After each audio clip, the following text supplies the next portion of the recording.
Per la quinta serie si preparano Emanuele Fiorucci in 1, Giulio Novello in 2, Luca Rudighiero in 3, Jacopo Pengo in 4, Thomas Salarici in 5, Lorenzo Zancanella in 6, Riccardo Mago in 7, Andrea Zantedeschi in corsia 8.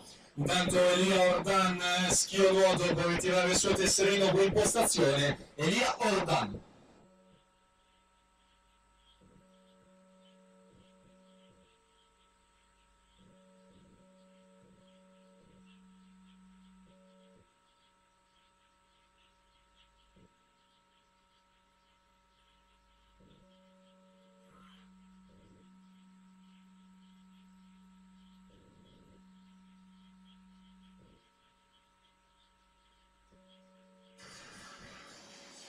Riccardo Visentini dalla settima corsia, 57 e 43 per lui, si aggiudica la sesta serie davanti